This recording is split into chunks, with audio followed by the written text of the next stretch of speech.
সংগ্রামী সভাপতি ছাত্রনেতা হাবিবুর রশিদ সন্ধান সরকার।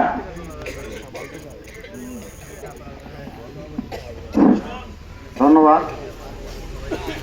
বিসমিল্লাহির রহমানির রহিম। আজকে আমরা এখানে সকলে একত্রিত হয়েছি আমাদের সাবেক দুই ছাত্রনেতার দোয়া মাহফিল অনুষ্ঠানে। মরহুম আনোয়ার হোসেন টগর ভাই এবং আব্দুল মজিদ ভাইয়ের আজকের এই দোয়া মাহফিল অনুষ্ঠানে এখানে উপস্থিত রয়েছে নসিপুর ইউনিয়ন বিএনপির সভাপতি সাধারণ সম্পাদক ফারুক ভাই, উপস্থিত রয়েছে বজলু ভাই, উপস্থিত রয়েছে গাবতলী উপজেলা বিএনপির সাধারণ সম্পাদক রহিম ভাই, উপজেলা এলাকাবাসী। আপনারা সকলেই জানেন আমরা আজকে দুইজনের দোয়া মাহফিল অনুষ্ঠানে এসেছি।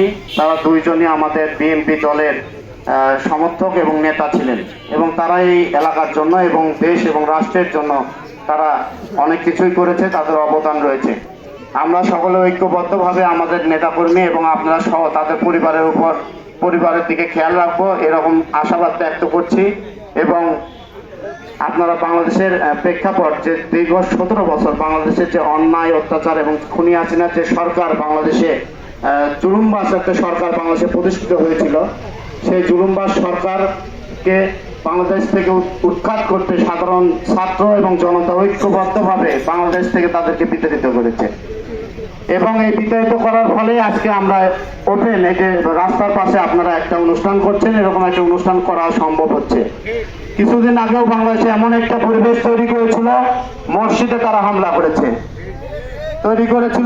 তারা মন্দিরে হামলা করেছে।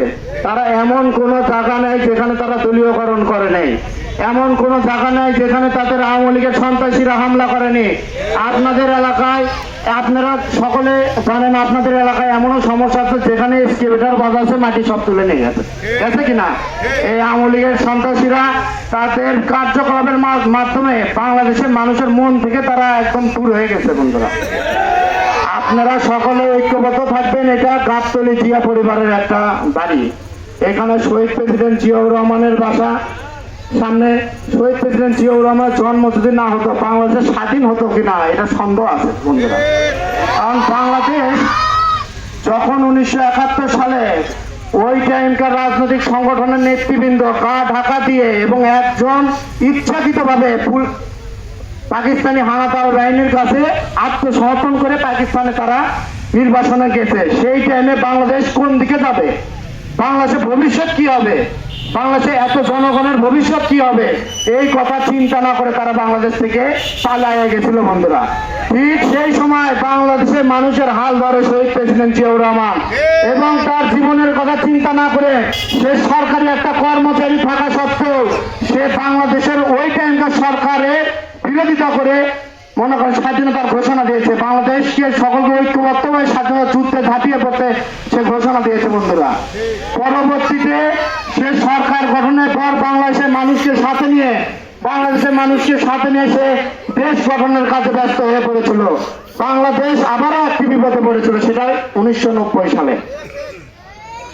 90 সালে বাংলাদেশে একটি সরকার, বাংলাদেশের জুলুমবাজ একটি সরকার তৈরি হয়েছিল, সে এরশাদের সরকার। আপনাদের মনে আছে যারা মুরব্বীরা ছিলেন, এই এরশাদের সরকারকে এই জিয়া পরিবারের জিয়াউর রহমানের সহধর্মিণী এবং দেশনেত্রী বেগম খালেদা জিয়ার নেতৃত্বে বাংলাদেশের জনগণ উৎখাত করেছে বন্ধুরা। এবং 2024 এই খুনি শেখ হাসিনা সরকার আমলে আজকে অনেকে বলে বৈষম্য বিরোধী ছাত্র আন্দোলন ঐক্যবদ্ধভাবে এই একটা মনে করেন আন্দোলন করে উৎখাত করেছে। ঠিকই আছে, আমরা মেনে নিলাম এবং তারা এখানে ভূমিকা রেখেছে, এটা আমরা মানি। এবং যখন তাকে আপনারা মনে আছে ডিবি অফিসে তুলে নিয়ে যাওয়ার পর ঘটনা, ডিবি অফিসে যখন ছাত্রদেরকে তুলে নিয়ে যায় তখন তারা কিন্তু প্রকাশ্যে মিডিয়ার সামনে এসে বলেছিল এই আন্দোলন বন্ধ করা হলো। প্রকাশ্যে মিডিয়ার সামনে এসে বলেছে এই আন্দোলন আমরা ছেড়ে দিলাম। তারপরে লন্ডন থেকে বসে থেকে আপনাদের এলাকার সন্তান এই আন্দোলনকে পরিচালনা করেছে এবং খুনি হাসিনা সরকারকে বাংলাদেশ থেকে বিতাড়িত করেছে বন্ধুরা। এক দফার দাবি একমাত্র তারেক রহমান বাংলাদেশের সামনে উপস্থাপন করেছিল। এই জন্য আপনারা সকলকে ঐক্যবদ্ধভাবে সামনের দিনে ধানের শীষে ভোট দিয়ে আপনাদের এলাকার সন্তানকে বগুড়ার মাটিতে ফিরে নিয়ে আসবে। এবং আমি সকলের দৃষ্টি আকর্ষণ করছি, আমরা যে দুইজনের আজকে দোয়া মাহফিলে এসেছি, মরুন আনোয়ার হোসেন টগর ভাই এবং আব্দুল মজিদ ভাইয়ের আত্মার মাফিয়াত কামনা করছি। এবং এই এলাকাবাসী এবং আমাদের নেতাকর্মীর উদ্দেশ্যে আমি বলতে চাই, তাদের দুইজনের পরিবারের দিকে সকলে দৃষ্টি রাখবেন এবং আমাদের দলীয় ভাবেও যেন তাদের পরিবারের সবসময় খোঁজ খবর নেওয়া হয়, এই দিকে আমরা দৃষ্টি রাখবো। এই বলে আমি আমার কথা বলা শেষ করছি। শহীদ প্রেসিডেন্ট জিয়াউর রহমান জিন্দাবাদ, আগামী রাষ্ট্রনায়ক জনাব তারেক রহমান জিন্দাবাদ, খালেদা জিন্দাবাদ। সকলকে ধন্যবাদ।